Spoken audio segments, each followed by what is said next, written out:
So I think it's really important to look at the background you have and the next role, whether, that's, okay, I'm going to go the consulting or the VC route, or I'm going to go straight to a startup. How is it adding to your story? How is it adding to your puzzle and your framework of what other skills you're trying to get? Welcome back to the Badass CEO. This is your host, Mimi McLean, and today I have on Christina Augustine, and she serves as the Chief Operating Officer, leading Bloomreach's efforts to arm customers with the tools and knowledge they need to successfully compete in demanding markets. She's a leading thinker in the e-commerce and has been a manager at Bain & Company, focused on technology, retail, and strategy prior to joining Bloomreach in 2011. Christina is an experienced computer programmer who has concentrated on on-site search, merchandising, and payment.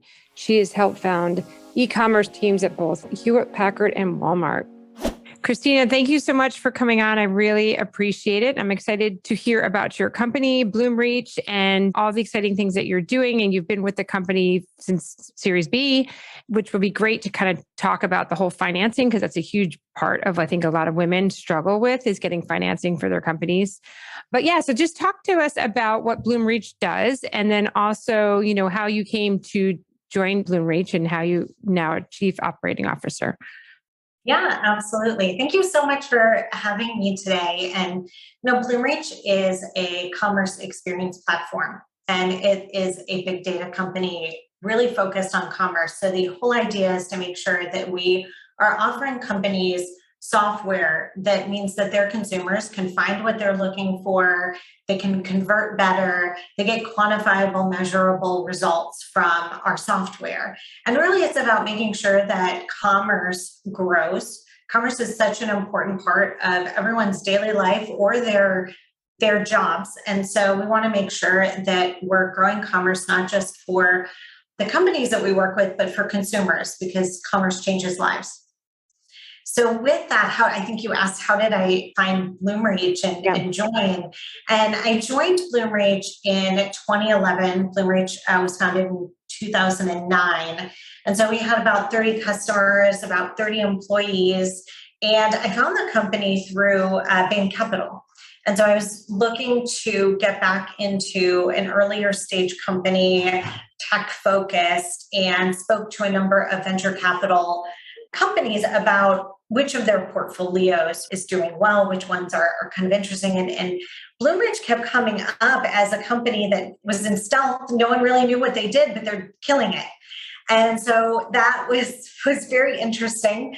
It was hard to really get your arms around what the company was doing, but really great team, really great set of people, really interesting ideas. And so that is one of the things that really pulled me into the company, was that at that early stage, you can't really assume that the company is going to be that way in 10 years, that there isn't going to be like 2 or 3 pivots. So the people really matter. The ideas or the adjacencies that you can go into really matter. And so I felt like Bloomreach had all of those pieces, which certainly 10 years later, it's not the same company, but getting to work with the people I've gotten to work with has been really important. And, joining at that stage, you do end up getting to wear multiple hats. So the role is a little less solidified that you're joining into, and you have to be ready to do multiple different hats along the way. Now, how do you, when a company like that is smaller when you join, and I know this wasn't probably directly your role, but you've experienced it, how do you keep the company culture, or how, as you grow, it kind of can get unruly. Were there things in place that Bloomreach did that kind of kept the culture the way that they wanted it as they were growing? Yeah, no, that's a really good point, because as you add more and more people, the culture comes from every single individual. So as you're adding more and more people, it's really important. I think 2 critical things I think are important to keeping that culture going. One is, I think you have to set the culture at the beginning. You have to set the culture when you're not in crisis, when you're not confronting those scary culture moments. You have to know what you stand for before you even get there. And so it's something that Raj and Ashu, who were the founders of the company, I think did really well before they even hired anyone, before they even did fundraising. They wrote down, all right, this is what we stand for. These are the values of the company. And then I think the second most important thing is you have to talk about it all the time. Mm-hmm. It can't be one of those things you kind of score yourself at the end of the year and say, how are we doing? It has to be a constant conversation. So this is one where it's a constant conversation. And because it's a constant at an executive level, you see it starting to happen at all levels. The people are talking about the culture. What are we doing to reinforce it? Do they have ideas? How are they committed to helping us build it? But as an executive team level, we talk about it constantly, and there actively isn't a month that goes by the culture, our commitment to our team isn't discussed. You have to set it on the agenda, basically. Mm-hmm, mm-hmm. And then talk about, I know we talked about this briefly in the beginning, but like you came in at Series B financing, and I think financing is super hard. What has been your experience with financing and funding as you've grown? Yeah, so I mean, we've had a couple of fundraising rounds since I've been at the company. And, I think that through that, it's really critical that you are constantly managing the business to the important business metrics, not letting the market and the investment environment sway kind of what you're highlighting or what you're going to double down on, but making sure that you just take the fundamentals of the business and you're constantly managing to that. So do you have an eye on your new revenue growth and profitability and your customer logo acquisition and sales cycle and your LTV? Like, are you looking at the standard metrics and saying, am I building a business for the long run? Am I building a generational business?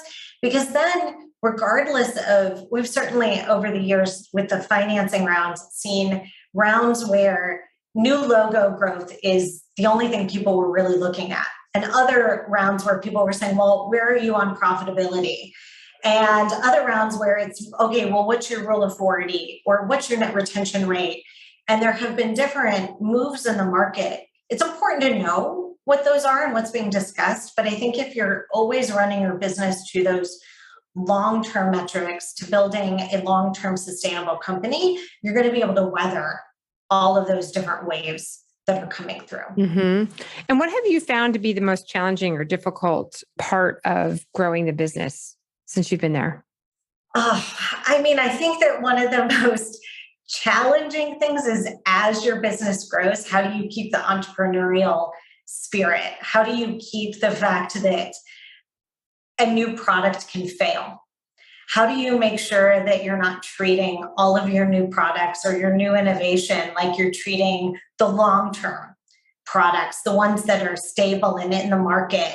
So how do you create this company and grow this company where you've got some successful products, you've got them scaling, and you're constantly trying to scale your teams, but also on the other side, you've got this innovation going, you've got things that may or may not work, you have the things that you just rush and do and you don't overthink, right? And that you just try to get those. And some of them aren't going to work out. Mm-hmm. And some of them you're not going to be talking about how do we scale this before we have our first customer. You're going to really come in and really just say, okay, well, how do I get that first customer? And yes, I might not have it all figured out. Having that balance, having a Series E company that has Series D, Series C, Series B, Series A in the company, and that you're treating all those initiatives appropriately. I think that is one of the hardest parts, aside from the question you asked at the very beginning on culture and maintaining that culture as you grow and scale. But an equal part of that culture is making sure you keep that entrepreneurial spirit. I like that because it is true. And then you, especially being in tech, you definitely want to stay innovative. So you're in an industry that is probably most predominantly men, the tech industry, right? I mean, now there's been a lot more push trying to get girls and females doing STEM. And you're a math major like I was in college, which wasn't I think I was in a room with all men when I was a math major, and there wasn't many of us either. But how have you been able to balance that, being probably a minority in the tech industry? Yeah, it's a great question. And I love that. I love that we were both math majors. I think I went the route of going to an all women's college. So when I came first into the tech industry, I remember my first job at Hewlett Packard, and I'm walking around and I was like, wait, where are all the girls? Where are all the women? I was so used to there only being women that it was just such a stark contrast on the first month, culture shock. But there's plenty of times where you're the only woman in a meeting or the only voice at the table. I think that it's changed a lot over the years, right? Earlier in the career, you were supposed to ignore that, right, and let your contributions speak for themselves. I think that I'm learning from a lot of the people on the team that it is important to make sure that not only is your voice heard, but the voice of everyone around you is heard. So when I get invited to some of these meetings that have no other women, I'm constantly thinking, well, who else can I invite to this meeting? Who else should have had a seat at the table? Who doesn't have a seat at the table and is another woman I can invite to join? That's at least a luxury we have now, where you're typically not the only one in the company, but you can pull some in. So definitely, like, who are those allies that you can get? And then I think it is important that the more senior you get in your career, the more you are pulling other people in and giving them a voice. And then I think it's just important to always remember, like, that your voice is valuable, that you can be speaking up. And just because you have a different point of view doesn't make it wrong. It was one of the things I think my math professors at St. Mary's did so well. Is I had one particular class that every class you'd come in and you'd give the answer. And, in math, a lot of times there's a right answer. So you give an answer, and immediately for the first couple of weeks, they'd tell you it was wrong every time. To be like, no, I don't think that's right, even when it was right. So that you started to build your own internal compass on, wait, no, I'm going to argue back with you. No, you're wrong. I am right. And how do you build that confidence on when you have the right answer or you have a differing opinion doesn't make you wrong? Oh, I like that. It's true. And I like the fact that you brought up about pulling up, helping other women, because I think there tends to be a tendency, I've worked in environments where it's been all men, and I've worked in environments where it's been all women. And I sometimes feel like women, when they finally get to the top, they're so tired and they've had to climb such a big hill that they don't have the energy to help anybody else out, or they just feel like I fought to get here. I'm not going to make anybody else's life easier to get here. So I do think that's an important piece that women need to acknowledge. We need to help other women and other young women that graduate from college and mentor them and advise them and whenever they need to get, as you said, pulled up, right? Because I think that's a big piece of it. Yeah, I think you bring up a good point as well. A lot of times when you've worked that hard to get there and it's taken a little bit in your career, you're hitting that at the same point where you're hitting multiple competing priorities. Your family has expanded, right? And you're taking care of others, whether it's aging parents or it's younger children. And so you have a lot more going on, and you can get that tiredness. One of the things I found to combat some of that is, it is nice when you think about your job, when you can make that shift, right? You focus solely this point to getting to this point in your career. So you focused on yourself. And how do I get to this point in my career? What do I need to accomplish? What does my career need to look like? To then be able to turn it and say, okay, well, who else's careers can I impact? Who can I pull along from there? Is a nice rejuvenating point in your career to look and say, okay, actually, you know what? I don't need to focus solely on me right now. How can I focus on others in the organization? And I think that does very nicely for growing your own company and achieving your own revenue targets in the company, and bringing the company along is, how do I scale that? How do I turn to all the other team members and say, okay, how do I pull you along? Because now you've got multiple people impacting the company, not just yourself. Well, it's interesting. I mean, you're a COO. I was never a CEO, but I always wondered when I worked for corporate America, why do they always need to be hiring from without outside the organization. Like, I feel like, well, now I can relate it to being like on a club soccer team as a mom. Like, wait, why are they hiring outside? Like, if you haven't developed your kids over 3 years or your employees over X amount of years internally, then you're doing something wrong. Like, that's how I was always looking at it. I'm like, wait, if you have to hire from without, that means you need to like look at what you're doing from within, that you're not able to bring up the talent or bring in the right talent to bring up the talent.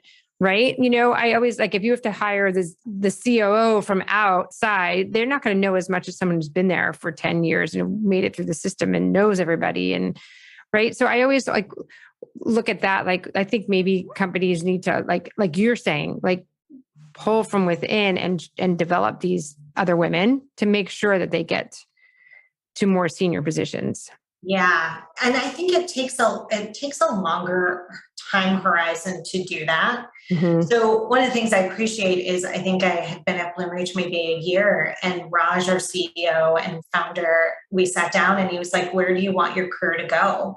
And I was like, look, I really want to be COO of a tech company someday. Not today. I've got a couple other organizations, departments I've never worked in. Got a long way to go, I think, before I'm there, but that's kind of the ultimate goal. And, he worked with me for years on, okay, what's the right opportunity next? How are we building out the portfolio of your experience to get you to COO? And so I think, on one hand, it does require having those longer term conversations and then setting up people with the right opportunities along the way. The other, I think, is, are you hiring for brand new DNA, or are you hiring because you need new leadership? And in the new leadership place, I think it's a great place if you've been working with people on their careers to bring them in.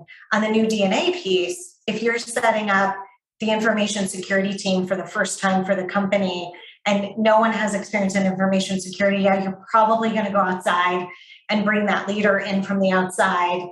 But if you're adding a new customer success leadership and you've had that team, hopefully you've been working over an extended period of time and have that person in mind or people in mind that you could be promoting. Mm-hmm.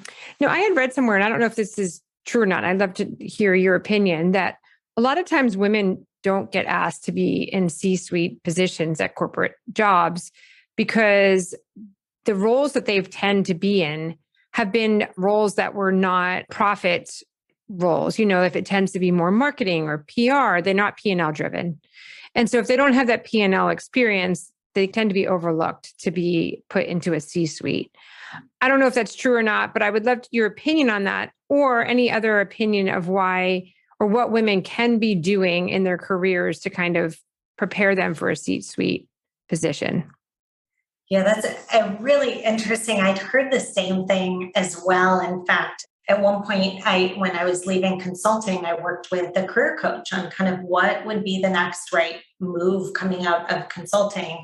And the first thing they mentioned is, well, you don't have P&L experience. So how are you going to go get P&L experience? And I think that is really important for particular functions. So if you're going to run a professional services organization, you need P&L experience. If you're going to be CEO, you need P&L experience. Marketing is another great example where, there's a large budget. You need to know how to manage against a large budget and generate results. So it's a really good background for a lot of the C-suite, maybe not all of them, but it's a good way to look and say, how can I take the role I'm doing today? So maybe I'm a customer success manager and I'm earlier in my career. Well, you have a portfolio, definitely. So how can you take that opportunity of, I have a portfolio of customers I'm working with, how much revenue, how am I growing the top line? So maybe I don't have P&L experience, but I'm learning how to manage a top line. Mm-hmm. And grow from there. So, I think it's important to kind of look at, as you've mentioned, kind of what are the experiences needed to get to the C-suite and how can I back away to my current role and at least get some pieces in there. I think the other thing that's important to do is just know what the strategic priorities are for the company and what white space might exist. that you can go tackle. So not all the opportunity to join C-Suite is an existing role. So for example, we didn't have a COO at Bloomreach until I got promoted into the role. Sometimes it's true all the way to manager positions. There might be an opportunity to be promoted that you weren't aware of. So how are you looking at the white space around you, not just your current role, but is there things that you think should be being done that no one's doing? Can I go pick those up? And before you know it, you've kind of created a new role for yourself. How do I add those experiences so I get promoted? Maybe there's getting promoted into a role that didn't exist before. That's good. That's good advice. Yeah, because it's kind of startling that only 5% of C-suite positions are by women. It's very, very low.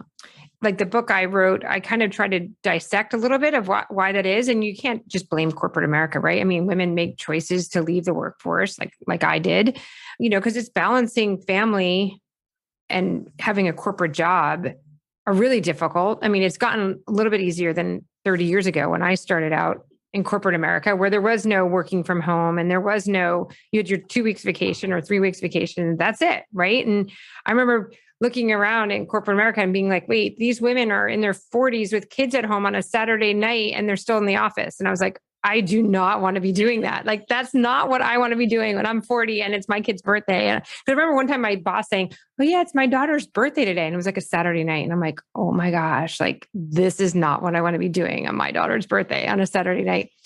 But so I guess point of my story is or question is, what can women be doing to increase their chances? One of the things that was for me was startling was many women don't have mentors and men do. Right. And so is there anything else from your experience that anybody who's listening that wants to go on that path that they can be doing that we haven't touched on yet? Yeah.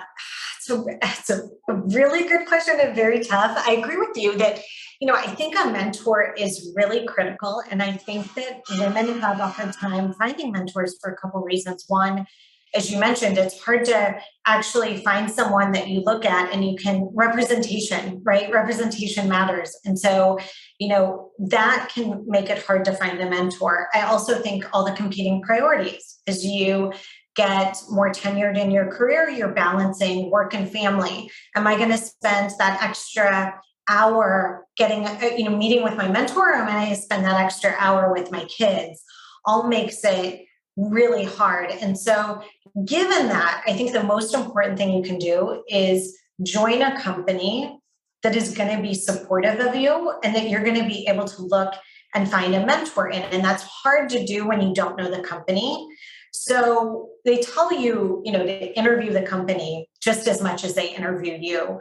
But I would say not only interview the company, but back channel the company.